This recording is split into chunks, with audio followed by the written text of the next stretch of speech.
Émission Génie Civil, c'est une émission multidisciplinaire. À Tali Télévision, Kobanda le 1er janvier, le 31 décembre, na moni émission mon côté Oizolo Bella pour Nabata Misala Mabou. Qui est là pour encourager les personnes. Génie civil, génie civil, génie civil. Morale, qui sont en train de réaliser de bonnes choses pour le développement de notre pays, RDC en général.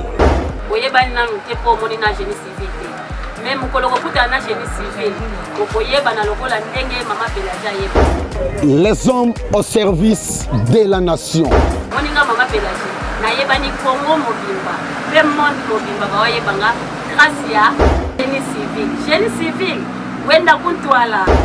Ainsi que les personnages censés influencer le monde. Ingénieurs, architectes, techniciens, hommes de métier, les génies dans tous les domaines confondus. Tala ici pour promouvoir l'œuvre Nabiso Yango. Une très belle émission, il faut que l'andaka yango, il faut que yakapé. On est technicien congolais, ici pour promouvoir l'œuvre Nabiso Ezate. Banda na banda musana ngaya mambo. Non, na mona émission mon côté le quoi génie civil. Biso makambo bien. Place au toko exposer ba œuvre na biso, place au toko démontrer ba talent na biso, place au ba congolais ba ko découvrir qui est technicien et qui ne l'est pas. Génie civil aye ko valoriser biso bato musala maboko. Bandanga na banda musana ngaya coiffure oyo. Lelo nde na ko mona émission moko ko valoriser biso. Génie civil ozomono. Mutu! Émission Zaga Moko. Rendez-vous à technicien tout. Génie civil. Avoir consulté ma Bible des génies congolais. Après Dieu, c'est l'ingénieur. Après Dieu, c'est l'architecte. Après Dieu, c'est le technicien. On doit pas les Wemba. Balobi, oh, c'est mission, oh, bah, technicien, tout va se retrouver. Après Dieu, c'est les hommes de métier. En bref, après l'Éternel des armées, c'est les gens dans tous les domaines confondus. Ah, émission, boy. Ce qui est mission, c'est la raté, mais il n'y a pas de ça. Paul Wemba, merci Cordon Paul Wemba pour l'initiative et l'émission modèle. Génie civil, émission Yabana Mboka, Yamisala Maboko. Génie civil. Ce qui n'a noé banate, Mukasikoyo, Oyebana. Génie civil, ah, Batika, charge à technicien, respect. Merci les amis de Génie civil. Comme je vous avais dit, depuis Congo et Congo, c'est la première fois d'avoir l'émission pareille. Aujourd'hui, nous sommes ici avec toujours la fondation Tosungana. J'ai dit et je répète encore, la fondation Tosungana. Oyo et Kambami et pas ya mwana mboka Aigle pour bon ba déterminer pour le bien avec Aigle honorable Junior Nemalemba. Oyo lelo azali lokola les dénominateurs communs ya Tchangu association Oyo fondation Oyo et convaincre batu na Tchangu. Dernièrement bomona ki ba réalisation na ba onde to saki na Kimbuta. Dernièrement pe bomona ki ba réalisation ya OVD, ya office de route, ya Mat Forest, ya ba ingénieur, ba architecte, ba leader d'opinion. Batu nyonso oyo ba contribuera na un piste pour Namboka na biso ekende liboso. Voici la seule et la belle piste est là pour vous, émission Génie civil. Landa biso na YouTube, ozo landa biso wana ba chaîne partenaire. Pourquoi pas pe na ba chaîne biso partenaire inoso. Bande ko na biso soit CBS Sika Bozali, pourquoi pas na Tosungana, pourquoi pas pe na journal na biso to bengaka Point Show na ba partenaire nyonso oyo yo wapi émission Génie civil et les kaka. Yango lelo to yambaki pe ya bino bande kona biso ba leader ba ono benga bango toujours ba héros dans l'ombre te me kasi les hommes au service de la nation ba o bazali ko kambama toujours awa na fondation Tosungana wapi elongo na mama honorable Tatiana Pembe Luemba oyo tozali sikolongo awa na bango. Avant de commencer cette émission nakosenga wapi mboma zwami toketana no spot na biso ya émission Génie civil, ingénieur, architecte, entreprise, garage, fondation, ONG, organisme, musala no sosala kapona ko contribuer un plus pour Namboka na biso kende liboso. Voici la seule et la belle piste là pour vous, émission Génie civil avec ingénieur Paul Wemba. Émission Génie Civil, c'est une émission multidisciplinaire. Atali Télévision Kobanda le 1er janvier, si le 31 décembre, namoni émission mon côté Oizolobela pour Nabata Misala Mabou. Qui est là pour encourager les personnes. Génie civil, génie civil, génie civil. Morales qui sont en train de réaliser de bonnes choses pour le développement de notre pays, RDC en général. Même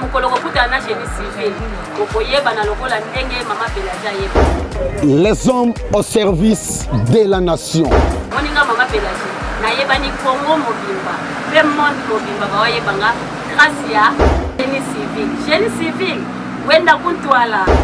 Ainsi que les personnages censés influencer le monde. Ingénieurs, architectes, techniciens, hommes de métier, les génies dans tous les domaines confondus. Tala ici pour promouvoir ba œuvre na biso yango. Une très belle émission, faut qu'on l'andaka yango, faut qu'on y capé. On est ba technicien congolais, ici pour promouvoir ba œuvre na biso ezate. Banda na banda musana ngaya maboko. Non na mona émission moko te lokwa génie civil. Biso makambo bien, place au toko exposer ba œuvre na biso, place au toko démontrer ba talent na biso, place au ba congolais ba ko découvrir qui est technicien et qui ne l'est pas. Génie civil aye ko valoriser biso bato musala maboko. Bandanga na banda musana ngaya coiffure oyo. Lelo nde na ko mona émission moko ko valoriser biso. Génie civil ozomono. Tout. Émission Zaga Moko. Rendez-vous à technicien tout. Génie civil. Avoir consulté ma Bible des génies congolais. Après Dieu, c'est l'ingénieur. Après Dieu, c'est l'architecte. Après Dieu, c'est le technicien. Pendant pour les Wemba. Balobi, oh, c'est une mission, oh, bah, technicien, tout va se retrouver. Après Dieu, c'est les hommes de métier. En bref, après l'Éternel des armées, c'est les gens dans tous les domaines confondus. Ah, émission, boy. Ce qui est mission, c'est la raté, mais il va être tout ça. Paul Wemba, merci Cordon Paul Wemba pour l'initiative et l'émission modèle. Génie civil, émission Yabana Mboka, Yamisala Maboko. Génie civil. Ce qui n'a noyé banate, Luka Sikoyo, Oyebana. Génie civil, ah, Batika, charge à votre technicien. Respect. Respect. Mission Génie civil, c'est une émission qui a fait d'abord la fierté de Kinshasa et la fierté de mon école. Génie civil,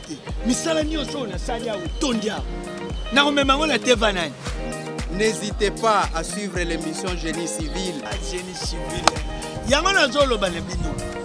Kebiso le mnoko mboka le biso balibaka. Hoyiba msinya genjala hinda wanu di bilakala omwifi ya mamibi. Beaucoup d'enfants, c'est grâce à cette émission. La biso tango tokola ka musala maçon, za ba père akala. Mais génie civil tango botami et puis si biso ba jeune courage au sa boulot, au sa nion sommet. Bo ba génie civil libanga ya moelon, ya mukete, ya munene. Champ d'action de l'émission Génie civil. Entreprise, garage, chantier, bureau d'études, salon de coiffure, atelier, fondation, ONG, génie civil, que les œuvres parlent. Émission télévisée Génie civil, CBS, la chaîne éducative, chaque samedi 19h juste. Chaque jeudi 14h juste. Génie civil, depuis Congo et Congo, c'est la première fois d'avoir l'émission pareille.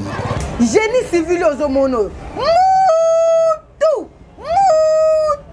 Merci les amis de Génie civil. On a besoin de la spot nabino ya émission Génie civil. Bokoye ba lelo tozali wapi bokoye bango. Lelo ezali spécial Nchango, spécial Njili. Les réalisations de l'honorable Tatiana Pembe Luemba.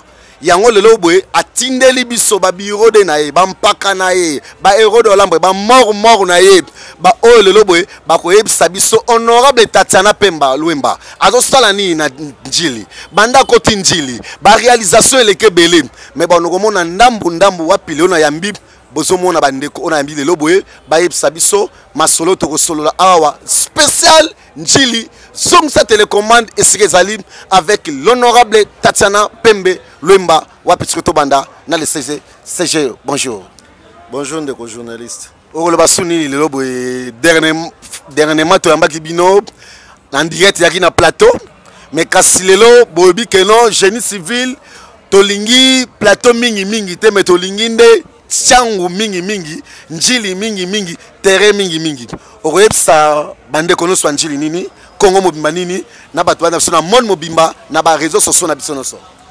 Merci mingi ndeko journaliste na Maloba Opesingai. Merci encore pour la invitation. Mbala yami balé. Oyo toye na plateau na yo pona ko solo la biso na fondation to sungana idéologie na biso ezaka terrain banda na mokonzi na biso o ezali honorable Léon Junior Nembalemba aza mutu ya terrain azaka mutu ya maloba te aza mutu oyo soki akanisi eloko mbala moko a mettre en application atia yango na pratique donc biso tozaka bato ba bureau te tozaka mingi bato ya terrain. Et au moni Kolanda honorable Junior Nembalemba, maman Tatiana Pembe, yepe aza femme du terrain. Baza ebelete na Changu, ba ebelete na Kinshasa. Oyo na semaine moko ako kita 5 fois, 6 fois na terrain. Donc aza eza idéologie na biso, biso pe bana tozalaka ndenge wana. Tolingaka terrain, tolingaka bureau te. Donc yango lelo toye pona to lakisa ba réalisation ya honorable Tatiana Pembe Luemba na niveau ya Njili masolo ezebele tokolakisa okotanga yango tokolakisa yango pour que bandeko nyonso bayeba eloko nini tozosala na Njili. Merci les amis de génie civil na moni pe la mopanzi na ngala boina ali Mike o bazobenge mikolo honorable na comprendre te Mike leo ni pe na génie civil tozalaki no na plateau mais lelo kitisi casque okitisi blouson okitisi mobimba génie civil olbi que no Paul tolingi mingi mingi nenjili ba sentir que ya solo boza banjilwa ya solo bodo tambola na mabele ya solo lelo boye honorable Tatiana Pembe yene mutakangi njili okoloba nini bandeko noso bana njili Congo mobimba obatala biso na ba réseaux sociaux noso na ba chaîne partenaire na biso CBS to sungana na bandeko noso bisa bango nini lelo boye Mike akitisi génie civil awa na njili. Merci beaucoup papa journaliste pour Maloba. Comme d'habitude, avec beaucoup de respect, pas autorité morale, Léon Junior Nembalemba, président national et la fondation de Sungana, Mbote na Mama Tatiana, Mbote na ba notable tout Anjili, Bananjili Nyonso, le sac on a bino, Tokiti li sous Léon Mabele pour na ko tala ba réalisation au nini, fondation de Sungana à travers honorable Tatiana to bengi infatigable. Lobby batu baloba ka ono baza bandeke baya baroya bakokende. Mais la seule et l'unique où ils ont réalisé l'action et belé na kati Njili précisément ils ont honorable Tatiana Pembe Luemba. Il y a la même pas. Émission de les gars qui la fois passée, bandeko ba bengi tellement na mon chaîne ils ont vraiment la plus suivie en plus émission génie civil. Il en a marapé makasi mingi batu ba bengi ba sengi no bozo ngali susu parce que ba image bo pesa ki ekokité. Bola ki sa bandeko à travers mais non il faut tout na image parce que la réalisation est tellement belle la fois passée faute de temps oyebi télévisuel ikamwangonga to la gisaki moi mukie mais cette fois-ci toye lisusu ko partager na bino bon moment oyo honorable Tatiana partager ki na bande ko na biso o ba evra na ba différents orphelins Njili et puis tolinga to présenter bino pe action mususu honorable après daki pona ba maman ya Wenze ya Sisi maman Wenze Sisi balela ki mingi banda ko na bango balinga ki babuka kasi grâce à honorable Tatiana Pembe banda ko na ti lelo au moment où toujours sur la bino banda ko wana ba maman baza très à l'aise baza tellement satisfaite par rapport ya réalisation oyo honorable Asela ki bango. En dehors de cela tout le monde a dit pe misala ndenge yo sale manaki mbuta parce que batu misusu bazo comprendre te bazo lo baraso ndenge ningi. Donc au cours de l'émission je crois que si ya mituna ya papa journaliste to mekasu ko limbola malembe ndenge nini makamozali ko tambola sinon encore une fois de plus mbote na bino nyonso amis de génie civil awa chez nous que les œuvres parlent avant les can émission génie civil et sengeli oya na ba réalisation na yo biso atolo bakatangu nyonso ingénieur architecte entreprise garage bureau d'études ba réalisation nyonso sala kasoko lingo le cap yaka nango mpona badécouvrir yo tozokota nano boye mbala moko boye CG na banane pano na boye tozomona anniversaire ya honorable Tatsana Pembe Luemba. Oh, c'est pour la première fois. L'état na zolo baboye na yebi ke sika wapi mbo mazawana bazoke yotia so ba image et que na accompagner ba mona. Et nini salaki ke lelo boye en tant que honorable au lieu que ko fêter na grand hôtel te akene ba place wa ba VIP ta benga ba ndeko na ba honorable ba député o ba ko fanda ba ona bino to sungana mais andimi a ko fêter na ba orphelin ba ko fe ba papa ba maman kotala na ba image we leki wana o bazomona wana bana bazolela bazoloba bobeti bango pene ba parcours na bango o juste en tant que CG nini bosaki bongo pona boloka événement wana. Merci mingi pona maloba ndeko journaliste. Omoni na mokili motema ya kokaba mutabota manango. Motema ya kosalisa batu ya koyokela batu mawa eza eloko babota manango. Eza eloko balokotaka na mokili te. C'est pour démontrer que honorable Tatsana Pembe Luemba aza na motema wana ya kokaba, motema ya kosalisa, motema ya bo mama. Oyebi ke tozape na ba mama ebele, tozape na ba konzi ebele ba mama. Mais soko tali ba agissement na bango makam na bango au mona que boyebi si lisolo wana kotala ngote. Mais oyo esali que mama abengisa ba orphelin a fêté na bango ezali motema wana ya bo mama, motema ya kokaba o azanango atambolaki na ba orphelina parce que ezalaki souci na ye ayeba bana o bazana ba orphelina bazo vivre ndenge nini na ba condition nini. Asalaki la première fois asalaki ronde na ronde wana akendeki ka ko visiter mais akendeki pe maboko pamba te akendeki na biloko et puis ake ayeba ba besoin ya orphelinat ezali nini na kati ya njili. C'est comme ça que tango asali ronde wana elle a remarqué que bana bazaki na ba condition ya bien te. Vous imaginez que bana basali na kati orphelinat moko 5 ans 6 ans batala TVT. Oh oui. Donc moi nazali orphelinat 5 ans 6 ans ta TVT. Atala TVT parce que orphelinat TV zate. Ah wana nandeni na 21e siècle. Bana batala TVT. Donc mais bakona bango net basara bango bana baza une vingtaine na kati orphelinat ba ebi dessin animé te. Donc bazana temps ya distraction ya malamu te pour que ba yeba ba dessin animé moi distraction wana moi ba enseignement mususu lekana ba dessin animé batala te. Maman leki atali atuni bango mais comment bana bazawa baza atana temps ya ko se distraire te. Moi divertissement exacté.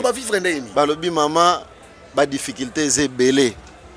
Tozangi ba mbetu, ba mousse, ba matela. So bala rande ni toke na bona. Na moni oniye komi pena ki okomote makama nzambe to nini pa. Oyebi ezana ba orphelinat mususu vraiment baza ba responsable baza motema wana ya kokamba bana. Ya ko encadrer bana ba moyen ezate. Ba moyen ezalité.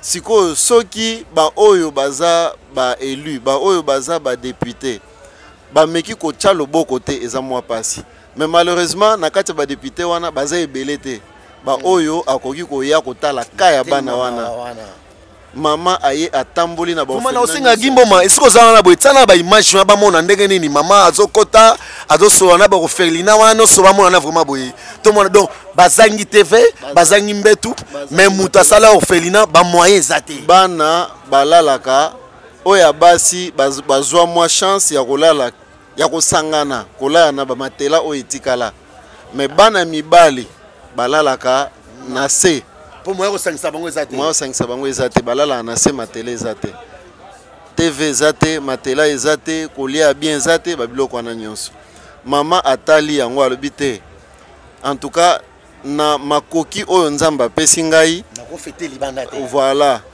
anniversaire na ngai le 25 juin na kolukana fêter na bana wana ne fiske moi moment moko ya divertissement ya gaieté bana basangana basakana na batobogan na ba balançoire na ba voiture ainsi de suite et kozala malamu c'est comme ça que azwaki initiative ya kosangisa bana nyonso ya njili plus de 400 enfants ba oyo basanganaki po ba fêter na mama ko fêter wana ezaka ateke ko sakana ezaka ateke mais ezalaki na ba enseignement na kati balakisi bana batei bana doto bado bana onde baza bon pe ba ofene batangaka bana batangaka ezana ba orphelinat bana batangaka mutafuta ba mbongo ba frère scolaire za kanani ezana ba orphelinat oyo bana baza batangaka na ba frère ya ba responsable orphelinat ba misusu pe bazana peut-être quelques partenaires oyo bazo sunga mais ezana ba misusu pe na koyebisa bino ke ezana orphelinat moko to monaki 70% bana batanga te. Oui, batanga te. Bafanda bongo. Toujours na commune Njili. Na commune Njili. Et honorable Tatiana Pembe Luemba azwaki engagement ya ko faire étudier bana wana. Donc na cadre et anniversaire na ye a invité plus de 400 enfants. Il y a différents orphelinats na niveau ya Njili. Oto sangisaki apesi bango oya kokai kopesa bango. Moment de gaieté, je crois qu'il y a une image pour Mona. Nengeni maman. Mona nengeni maman. Aliaki na bana. Aliaki na bango. Asakani na bango. Amati na batobogan. Na bana. Tobogan. Maman amati na tobogan. Na bana. Akiti na bango asakani na bango na ba balançoire ye moko azotindika bango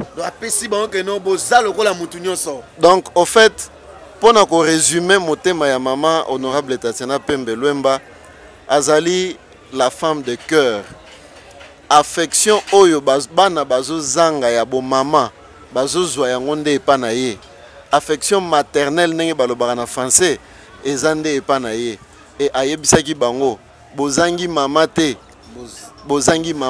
ngai ndenge naza mama na bino likambo ezala na tongo na butu na moi na koya bokomona ngai na koya pona ko secourir bino donc apesaki biloko ebele ba cadeau ebele et bana pe balobaki par rapport ya oyo honorable asali pona bango et balobaki pe pona kolakisa pasi oyo ba mona ti ba koma na niveau orphelinat kolongwa na niveau ya ndenge baboti bakufaki ndenge babotami baboti bakufi bana misusu batumba bango babenga bango bandoki. D'ailleurs il y a un jeune garçon azawana je crois à 12-13 ans basopelaka e mai miso emona rasute mai ya moto miso kufa azawana na orphelinat et l'honorable Tatiana azui charge na ye pour que amemaye na ba hôpitaux o esengeli batala ye parce que espoir que amona ezali susu espoir ezali donc akomemaye na ba hôpitaux nyonso ya ba ophtalmologue ya makasi pour que batala mwana wana ba traiter ceux qui vraiment akoki et puis mwana wana c'est un enfant très intelligent na kati orphelinat wana. Merci vraiment, parce que chez nous que les œuvres parlent. Avant là, nous avons dit que Maïga Koima Mambamura en tant que mon Anjili, a son raison, Nzambe pesa biso bozui. Nzambe to comme le kola batuana pour le bipena boy. Tala ba imagina no boy esikana ne Gimbo Mazali na rejibo mona no. Ndenge ni bana wana bado sakana, ndenge ni bana wana ba pesi ba témoignage na bango. Boyo kana ndenge bana wana bazolela. Meki ko expliquer biso ndenge nini abotama ndenge nini babengana ye na Njili na ndenge nini akomba na orphelinat mais lo nga sepeli ona kamwe honorable Tatiana bana wana baza bango ba électeur te bako voter te parce que soki ezalaki ke tomona ke no baza ba mingi ba majeur tandis ba ke no asalango na profit mais majorité na moni baza bango na ba mineur donc baza ba carte d'électeur te pona omona ke pona ko sunga mutu ezaka te que non pour na élection faut en profiter. Si maintenant nous sommes ensemble le logo tu peux et singana souci Guy otia bisona no to mwana no lo lengeni ni mama Tatiana honorable azago fêter na bana pour anniversaire na ye aboyi kokende kofete na ba grand hôtel akutana bandeko ne nyonso ba député asangana bango mais asangisi plus de 5 orphelinats ya njili afete na bango bomona na ne pas koti na ba je amati apesi bango esengo ayebisa bango que non il y a encore de l'espoir si nous sommes avec l'Éternel. Ala neti awa ndenga za kusaka na bango abetaki na kike abini na bango elongo bana basepelaki makasi aliaki na bango eblongo porte fungwami ye nani honorable Junior Nembalemba ayaki pe pona ko accompagner molongani na ye pe ko sepela na elongo baliaki kitoko bakabolaki bakado na bana ndenge bozali komona bana batondaki na esengo bana bazwaki ba jouer o bakoki kosaka nango esengo ezalaki total. Joyeux anniversaire Matatana. Lelo za jour en anniversaire. Ming ba fêter na baba, meilleur héros fêter na bana bitike. Ah bah solo une année de plus ça quand vu na belé. Matatana so ba jouer bilamba lesi biso. Ça quand na ba ja bidenda. Mama Katina merci. Ndo pesi biso biloko. Zamba pambola yo. Comment na mama boye. Komi kitisa boya tiki ndaku na ye mobali na ye na bana na ye mais maman si souci na bango ya kosombela bango ba jouer ya kolia na bango ensemble ya kosaka na bango mama makamba boye na mona te tele ba cadeau tele ba jouer bana ba sakani ba sepeli bana ba lie ba meli nzambe penda tombole lisu likolo penza na occasion ya anniversaire nanga na sepela ki na fêter na bano yanga ina kina ekotala na ba différentes orphelinats yango lelo na sepela ki na kutanisa biso nyonso tozala elongo pour que tout mekako passer ba moment moko eza très agréable par la même occasion on a profiter na remercier l'Éternel pour cette année de plus qu'on va offrir nga. En tout cas, j'espère que cette journée a été très bénéfique pour nos enfants. Je remercie ma partenaire au Bandima qui a aidé Bisso, qui a supporté Bisso financièrement. Je remercie tous les responsables des orphelinats qui ont bien voulu fêter cet anniversaire de plus avec moi. Honorable Tatana Pembelwemba, oyo na cadre ya anniversaire na ye alingaki kopesa esengo na ba orphelin elongo na molongani na ye honorable Léon Junior Nembalemba ya boye nano ezalate pe na mesalamate. Non, c'est trop fort ba supporter bagangi. Les amis de génie civil ya koloba mingi zate epesinga na souci epesinga na mawa na kolela soki na tali batambongo o mingi bazana mboka o bazobetsa ba concert a mokili ebele o bazotambola na mituka ndenge na ndenge. Voici la belle adresse oyo okoriko yape pour s'investir bozui na yo ponzamba pambola yo lokola mama Tatiana na ebite Mike komona na emoko aigle bobengaka honorable Junior Nembalemba alobite ke na kotika madame bongo emoko te esengeli nga pe na ko encourager bana wana ndenge seja lobike bazana papa baza pe na mama na ebike ekesala salon ndenge nini yo panta ke njilwa esali ona ndenge nini komona bana wana nde bazoko témoigner taba image ozomona wana surtout azolela wana boy esali ona ndenge nini papa.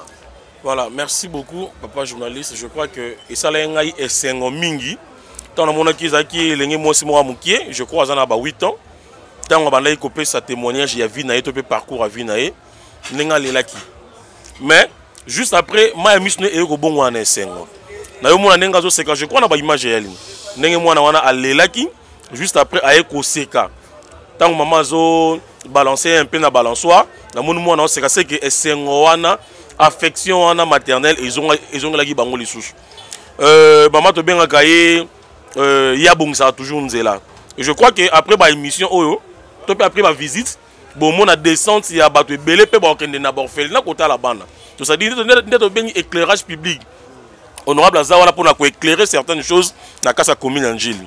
Alors, tous qui n'a pas orphelin, je crois plus de 7, donc plus de 4 enfants. On est secrétaire général de Lobawa.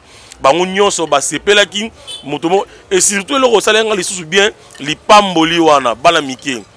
Oyo ba sam na ba prière ba salaki na endroit ya honorable. Ba salé pe mo ba slogan na bango en tout cas ba salaki tellement satisfait par rapport à la journée na bango wana. Alors, et là où sont les papa journaliste, Batumsu Bayaka, Mingi Bazouya na terrain, pour nous le ça profite, tu peux faire la belle élection. Orphelin, Moudouana, un mineur à voter à terre. Moi, 8 ans. Il faut avoir un grand cœur pour nous soutenir. Mutema yoka baba botama nango. Eza ba tumsune na lobara na émission so lega awa. Azama boko makasi mutema li kundu. Ndenge papa gouverneur Gentil Bila lobara la pese mbote sika zali. Donc c'est-à-dire ye vi nene nga botama bonga mutema mabe na mutema mabe. Quelque somme dans ça malam ye azo lobara mabe ya mutoana. Alors to lobaki peu importe oignon so batu ba loba na kata commune Njili. Alors biso to sa nini to sa musala. Ne ba lobaka que les herbes parlent. À la place, il y a Moutalo Bélé. Donc c'est un peu ça, mon intervention. Merci les amis de génie civil. Naïbi Kelelo Zalaki spécial Njili avec les réalisations de l'honorable Tatiana Pembe Luemba. Oh lelo boye, bomoni anniversaire nae, lolengeni a fêté na bana. Mais là, c'est pas si naï, oh bistage pour tous les canastige, oh yo. Ni ne salaki ke ola lukane bato bazana bakarte d'électeur ya ke lukane ka bana o ba voter ba pété siko bato bakanisa ke o bazo sala on a profit yo to répondre bango te mais o analyser on est ni pendant une minute pour tous les canastige.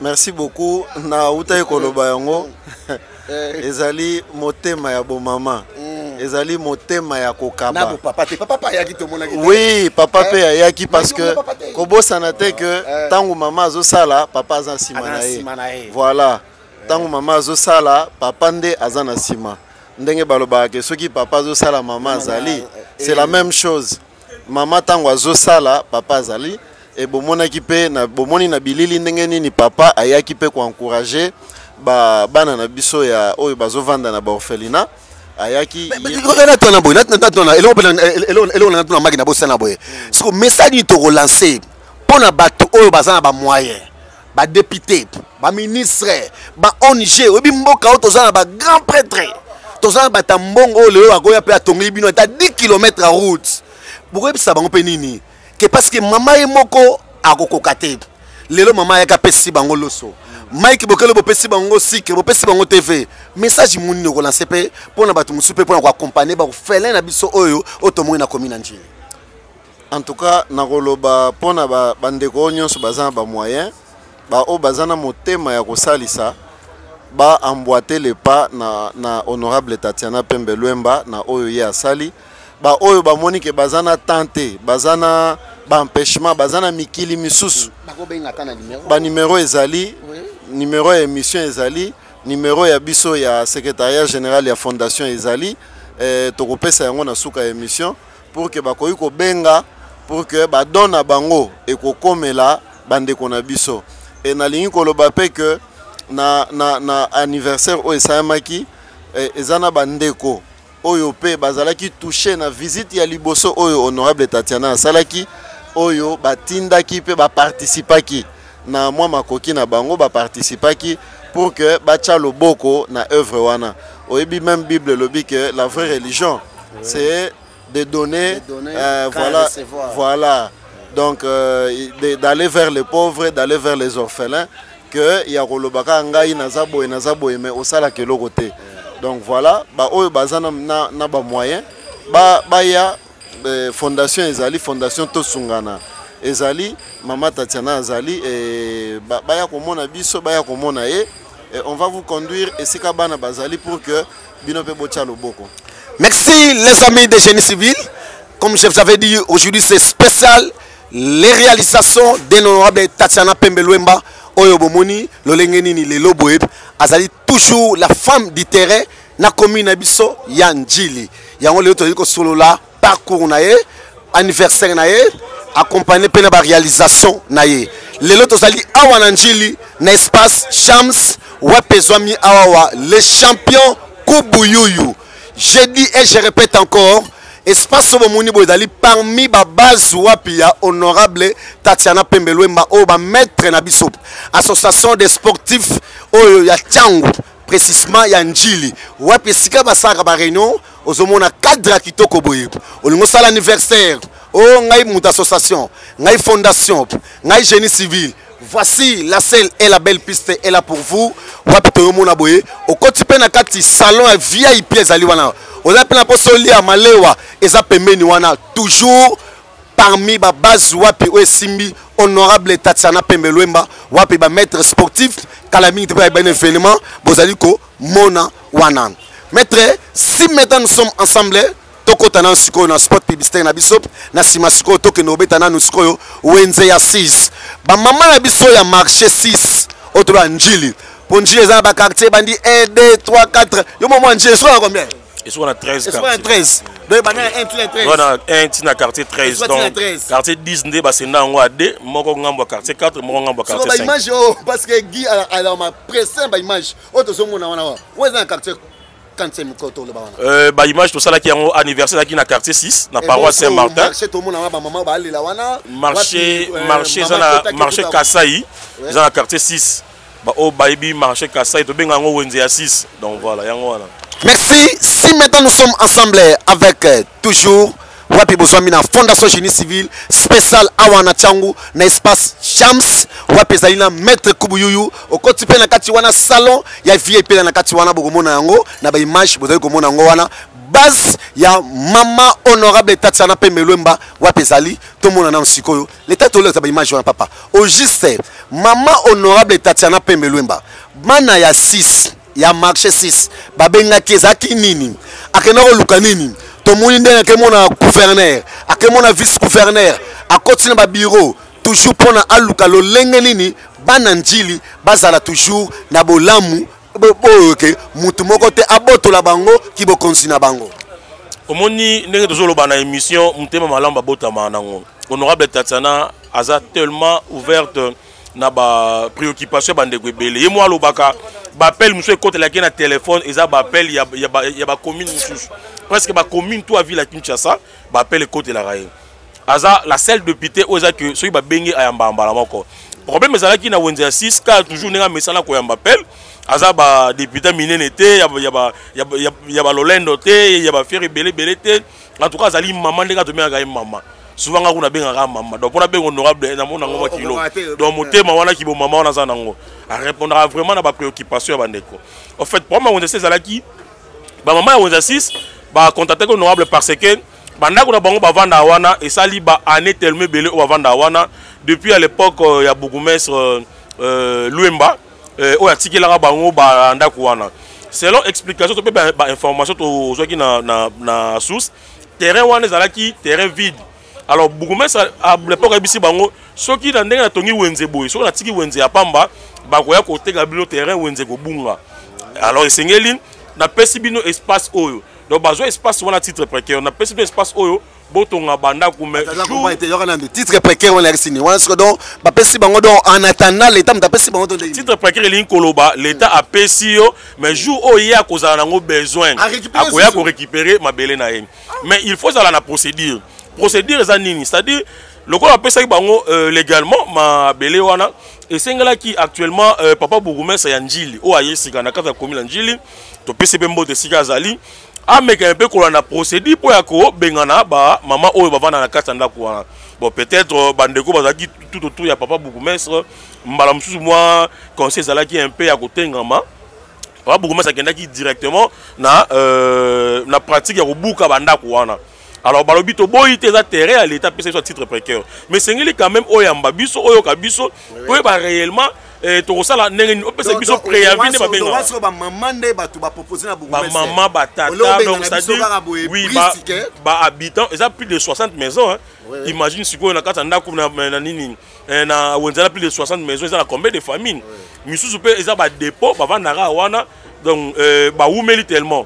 Ne on va contacter honorable Tatiana directement honorable ba qui non il faut la quitter sur le terrain na ba réalité makambo eza nini tant wa kiti totali ba document je crois na ba image ya totali ba document honorable Tali a signé rendez-vous par bourgmestre ba soli pe na bourgmestre mais déjà pour na ko intimider bango équipe moko ya ki wana ba na ko buka ndako maman moko wana maman wana papa journaliste la minute oyo azaki na tension tellement mingi tension dérangeant qui est la maman colique déjà moni qui ba obuka ndako na yen mo bala kufa maman veuve alors ibate asuka ndenge nini et les roso na kutana maman na nzela en tout cas à mon arane on dirait afuka maso ndenge ni alors ba grâce na bino c'est-à-dire tant honorable à mon événement les king aya sona ba maman ake kosenga la ba maman wana bo pesa bango moi temps toluka nini to bongisa to la procédure normale. Alors, moi, tu es là qui n'a pas d'autorité na biso ya commune. Pas na moi, c'est là. Ce qu'on est dans ma image, à écouter un gouverneur, à écouter un vice-gouverneur, nous sommes là dans cadre pas et Lucas solution Tony. Quand na ba image wana honorable a 5 rendez-vous na bourgmestre. Bourgmestre je crois à 2-3 reprises, rendez-vous allait toujours manquer. Bon, ça va local là, pas bourgmestre na mona kokité na mataliko la gena okuta na vice-gouverneur papa Jekoko et c'est que zali peut topesi mbote c'est ko esozo na biso akuta na papa Jekoko a solo na ye papa Jekoko lobby na minute oyo ba sursoir na nous ba travaux wana décision wana ya kobuka parce que to boy to abuser mandat ya mkonzamboka papa Fachi Béton. Alors baki to sursoir non parce que to na année auto yebi année moroza année moko chocho année électorale. Alors ceux qui to kobuka banda ko sengeli to la na procédure normale. Alors après ça qui instruction na bourgmestre na honorable ba quitta sur le terrain bourgmestre yemo ko lancer message. Et pas maman wana lokwa yemo après ça qui a une décision wana yepé a lancé message wana pour que maman bazala kimia. Alors à 2 reprises ba rendez-vous est toujours manqué. Or maman ba n'a causé la réponse au honorable Tatsana n'a ko plaider pour na bango. Alors dans lobbying il y a honorable Tatsana né au salaké à mon éco zela zela bourgmestre mbamsusu ba jour peso kenezo umela. Il y a yemo quitté sur le terrain ba image za on a quitté ba qui tellement satisfait. La population tout ya Wondersis wana bazaki tellement satisfaite, raison pour laquelle on a lancé juste un message oyo papa vice-gouverneur a tindelaki bango yango moni na minute autozolo baboye ba maman bavanda na bango bazonga bavanda déjà parce que biso chez nous que les œuvres parlent. Si maintenant nous sommes ensemble avec Gimbo Mesrazali na régie akenotia biso na tomona réaction ba maman lolengenini honorable Tatiana Pembelwemba akota kinanjili ba maman bayamba kie ba sepelaki ba lobaki na simanango tozonga siko pour na tokeno clôturer mission na biso émission génie civil landa biso na CBS télévision nengo landa biso wana landa biso na tosungana landa biso pe na ba réseaux sociaux na biso nyonso o talawana monde te na Canada na Angola na Brazza na France bino noso obo sepelaka na émission génie civil. Depuis Congo et Congo, c'est la première fois d'avoir l'émission pareille. Nabino elongo po na yebi keza po na bolamu na biso. Tangu tokomi bureau ya vice-gouverneur apesi ordre na bourgmestre bakata makamu nyonso babandaki kosala.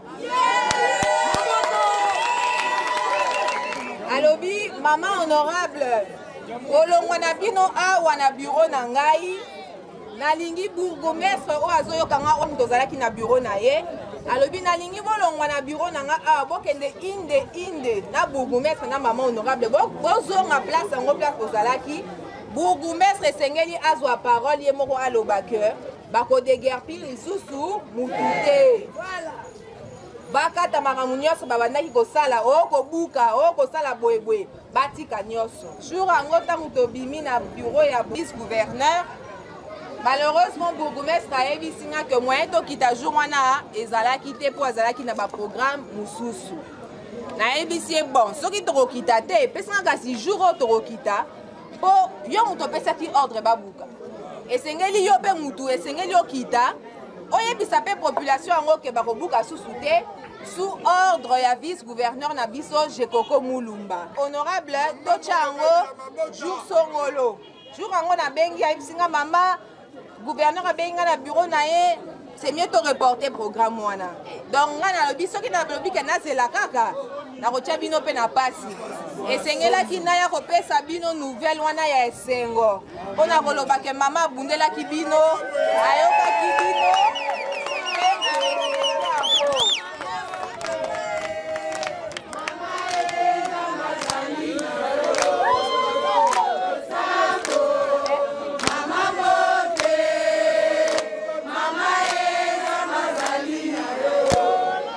nalingi na rappeler population nalingi na rappeler ba concerné wana nalingi ko boye ba eloko moko terrain eza terrain ya l'état eza ba terrain na biso te ata l'état atekeli biso terrain ezalaka toujours à titre précaire topesi yo maintenant topesi wana topesi yo pona libela te tokotikelo bambula ebele o exploiter terrain na biso. Mais au moment opportun, tu vas la nini, tu vas récupérer. Oui. Ok. Merci les amis de génie civil, ça c'est votre piste est là. Ingénieur, architecte, chantier, garage, bureau d'études, entreprise, fondation, réalisation, nyonso salaka. Sokolingo l'extango na média, voici la selle et la belle piste est là pour vous, émission génie civil. Ndenge le tozala qui na spécial fondation Tosungana. Oye kambami na mona mboka aigle. Papa, bobe ngeke répondre.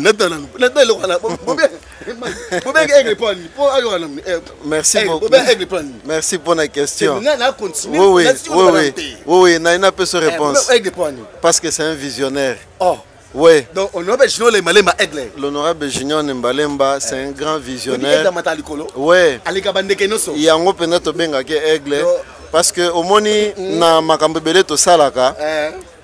To ye amona musika boko zala bino bozo douter bozo ba ate awa ekosimba te mais tangu ye azopesa ba idée na ye azopesa makanisi mbala moko boko ya kosala okomona ke azalaki na raison ke to sala ngwana Mike bino tilo na eloko na ba ile loko pona nimbo binga onobe Junior Nembalemba ka aigle po ezala nini SG auti ko limbola yango malamu aza visionnaire omoni aigle zaka na miso musika honorable Junior na ratate honorable Junior nanu ratate donc aza likolo changu azomona changu azomona mamunyo solo leka na changu na se donc ye raison pour laquelle devient aigle omoni bokonzi babota manango bokonzi babota manango. Merci les amis de génie civil, spéciale fondation avec honorable Junior Nembalemba aigle. Wande bosepeli nalingana bakisa momoko na bakisa momoko na uti ko limbola déjà pour nani to benga ke aigle parce que ba politicien ya boye baza ebelete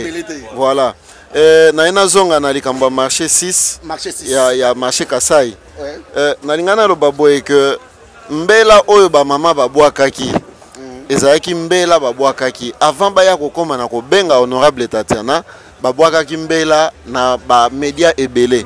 Mais batu oyo ya kobima mutu ya kobima ko se porter garant pona ko landela eloko wana azalaki te. Voilà, ba leader bazé belé mais je sais pas comment les qualifier mais baza ba leader éclairé te. Donc c'est comme ça que oyo ba bengi député hein oyo pe tolingi azala molobeli na biso eza mutu oyo soki population a une solution te akoyi kolala te akolala te aza mutu moko oyo tangu ka population azo crier alali mais motema neza na njili tangu population alobi kaka motema nezali ayeba eza nini et solution ekouta wapi akolandela yango ti solution ekozama pour le moment ba mama wana bazala laisse oyebisa ba mama nini ba mama ya quartier 6 mama Tatiana alobi bozala l'aise bozala kimia ndenge baloba kino baloba pepele ya mbetolo donc bozala na bino na kimia makambo wana nyonso esi ya azwa yango en charge na bakonzi bakolandela yango tina suka bovana na bino kimia makambo ekokende bien. Merci les amis de génie civil, comme je vous avais dit aujourd'hui c'est spécial Fondation Tosungana avec les réalisations de l'honorable Tatiana Pembeluemba. Wapito somi awa un espace Shams Olelo boye au commune couloir Kimbuta au tunika ka contre mur. Référence pour absolument totanga na biso référence ka na quartier D en face il y a espace toko benga ba au tunika baro benga aéroport. Référence tunika na Kimbuta aéroport ezawapi. En face nango otunika kaboye contre mur okoti muke na ngambo de na ngambo inteme na ngambo de okomona espace moko ya VIP ya propre restaurant ezali salon ya VIP ozepe na DJ génie civil na fête mariage staff noso fondation Tosungana génie civil les réalisations okomona DJ James Azawana akosepe Sabino pourquoi pas na salon pour koti omonipe Rémi Ali Mazaliwana na depuis tout azali wana bakosepe Sabino bakokata yo suki oyo bakata ona nute soko kati moi si apeso biz na mutu ozoda biz na mutu merci les amis de génie civil tata to bikelo ya spécial fondation Tosungana les réalisations de l'honorable Tatiana Pembeluemba les fat to ko isango ke bana nji ba kane ya bino fo faut donner maître faut donner champion to ko isango ke bana njili ba kane la bino bakane la bino ba maître o ba kubu yuyu o bino ba Alain o bino banani boy partout il y a des vrais, il y a aussi des faux. Njili tous a tellement ébélé tant nous on aura 5 personnes de ba se prendre la action ya mama ting et ba action on peut se ba se prendre la côté tant ba la télévision ba loba mon amour so za mystique même mon okaka na kati ya avenir en tout cas to ba to landa maramnyo so wana te biso to sa musala pe to zo leka so to bito kota la polémique wana to miki ta mingi donc on a profité d'ailleurs qu'on puisse appeler mbote pa ba coordonnateur nyonso ya fondation to sungana cordon de Lise Grand H Josué Maman Rose ba cordon nyonso papa Blaise papa Obed bino nyonso boyebi ke bosé belé papa Fiston kanga initiateur ba orphelin ba senga pe merci pa ya maman Jenny ba senga merci pa ya maman Chabani ba senga ki merci pa ya papa Molière papa Guy Louemba ndenge ba soutenir ki bango et pa ya maman Patricia Seya ba senga ki merci beaucoup infiniment pour na œuvre obo sala ki to pe apport obo apporta ki pour na réussite ya événement wana et puis pour na ba cadeau pesa ki bango. Merci notre question na no boyenalo ba ibsa ibso ke ba association Njili bana Njili ba leader Njili ba groupe le ba botamona sécurité lelo non botamona sécurité il faut te préciser lo moko mutu soki aleki yo luka oyeba secret na eza nini ko luka o combattre ete soki to kozika hein wana na opesa message na bande ko nyonso omoni bato bazolo bote biso boye c'est parce que mitema na bango eza ko tonda mitema likundu eza ko tonda na mbindo. C'est comme ça que tant que bazomona misala ezo salema balobi tete oyo tozomona eta chebiso panzi likolo yango wana ozoyoka et puis loko moko obike nzibo tia nsejika moko yango wana ozoyoka bazokendelo babilobela mama Tatiana azaka chaque jour chaque semaine na Njili biso tozaka na Njili totambola na sécurité te rassurez-vous Mama Tatiana atambolaka ye moko soki aye azana biso azana ba ingénieur ya OVD soki aye kotala misala boy azana batu bazo sala yango azana ba cordon ya fondation tokende boy to sala boy akoyana basango atali awa ezanini akebo donc rassurez-vous que mutu mo akoyi kosala muninga mabe azate biso nyonso to abana Njili to ebani donc mutu akosala mabe azate et mutu soki aleki yo ndimake aleki yo mais koluka te okende kobundisa ye parce que kokoka te.